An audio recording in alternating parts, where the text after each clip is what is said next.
Hi there, it's Baz at GotAUkulele with something a bit different on the review stakes today. Um, there seems to be an increasing number of people who are getting out there with ukuleles and looking to plug them in rather than just playing purely acoustic. There are some people out there who don't like that, but there are plenty of people who do and want to do it. In fact, I'm probably getting asked the question, what sort of acoustic pickup should I put into my ukulele more than anything else at the moment? So obviously people are clearly wanting to amplify a little bit.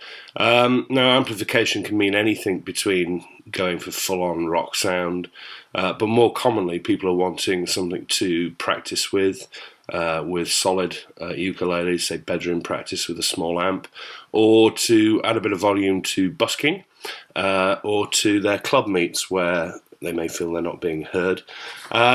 And what there is out there is an increasing number of small little 9-volt battery amps made by companies like Dan Electro, Honeytone, Orange, that kind of thing. There's a lot out there. I'm not really impressed with a lot of them, to be honest. I've got the Orange little cube, 5-watt cube, and it's horrible. I would never recommend it.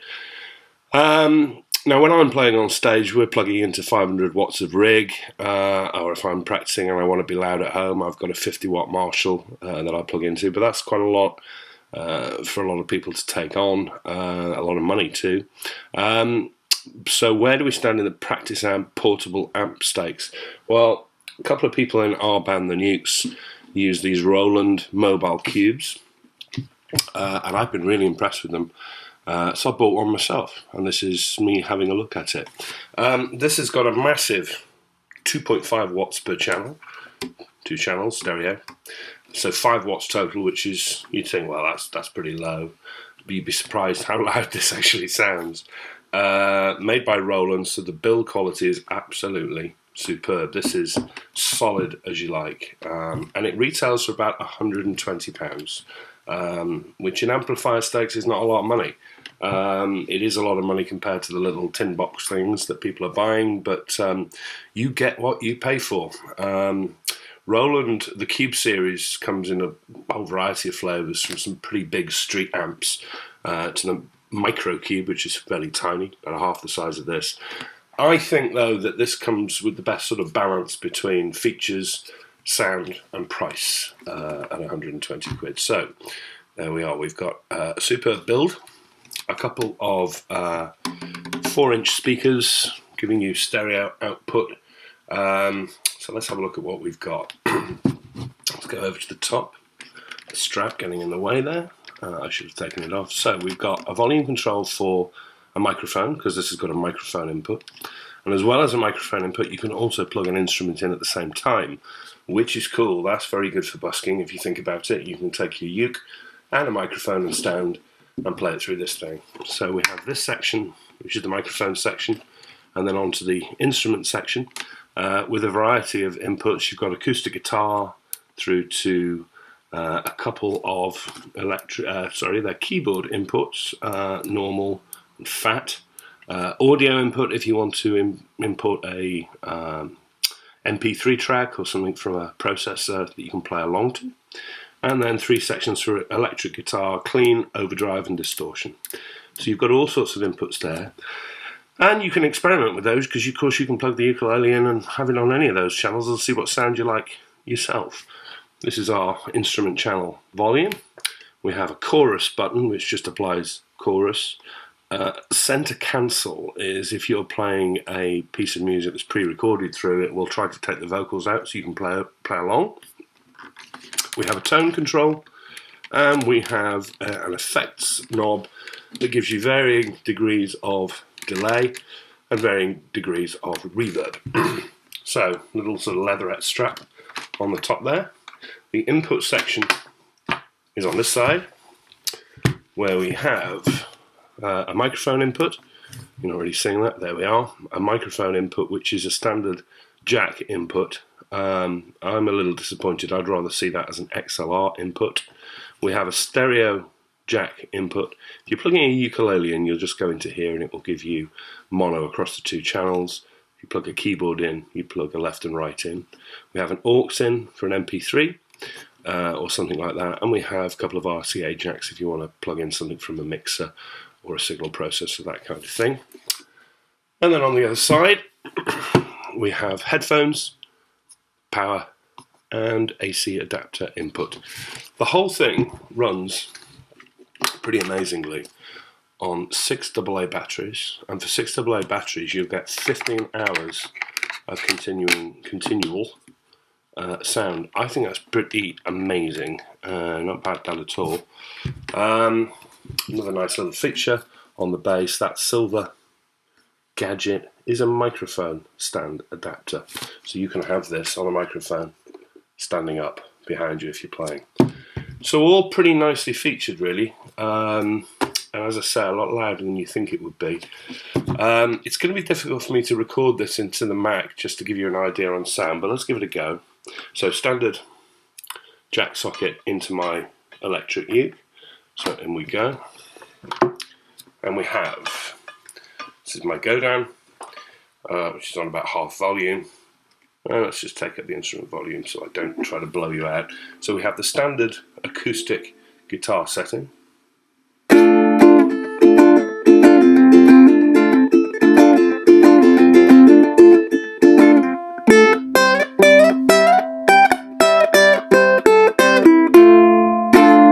Which is kind of nice, and we can change the tone. We can have it all bass or all treble.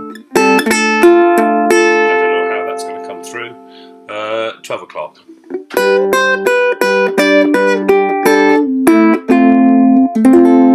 do like it with a bit more treble actually. I'll bypass the keyboard settings and go straight to electric guitar, which you'll hear gives it a sort of twangier.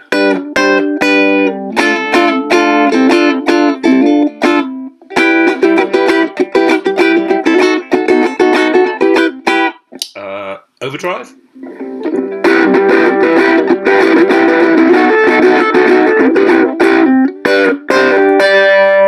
And distortion.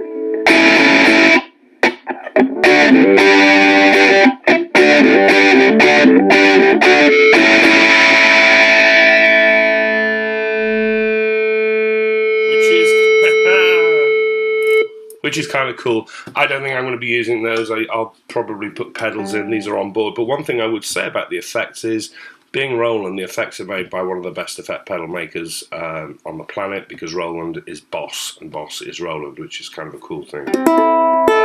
Some of the features, other features, we've got the chorus. The chorus is on or off. I would have liked to have seen another dial there so you could adjust the chorus, but there's a kind of spacey sound. I'd like to tone it down, which isn't possible, sadly.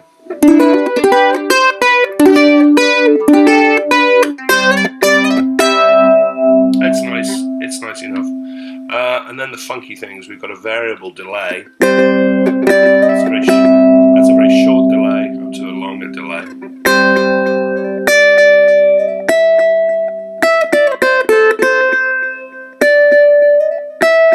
Which is quite nice.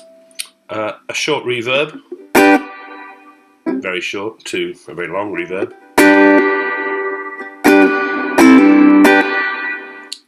A bit of delay with a bit of chorus.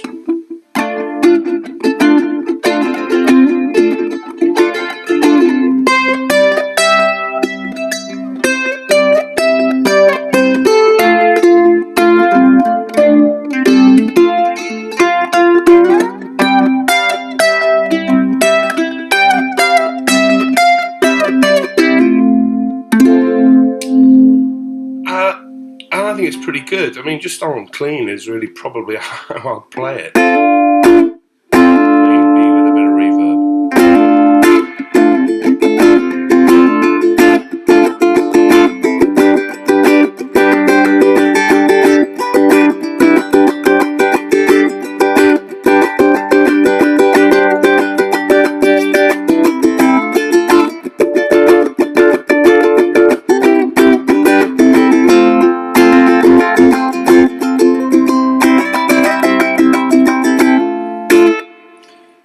It does what it says on the tin. As for that volume, I've got it set hopefully so I don't blow this video, but if I crank it right up,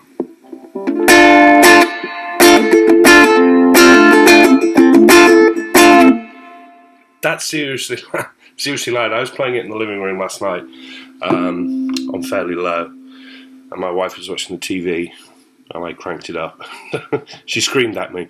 It's pretty low, and it's pretty clear, all the way up to 10 or 11 if you're a Spinal Tap fan. I think it's pretty decent. So gripes, as I say, I'd like that socket to be an XLR socket for a better sound from the microphone. I'd like more control over delay and reverb and chorus. But, 120 quid, there are other Roland cubes out there that come with a lot more control, but they cost 2 or 3 times as much money. This is pretty light, it's pretty cool. Perfect buskers amp, I would say, and I think if you're in the market for looking for a little amp to just give yourself a bit of volume, whether you're in a band, a club or whatever, don't overlook something like this. You're not going to get a lot of tone from those little battery amps. This has got a fatter tone. It sounds like a good amplifier, actually. I've been really impressed with it. And I reckon you should take a look if you are going down the amplification route and you don't want the big, huge amp to stick in the boot of the car. This is rather cool.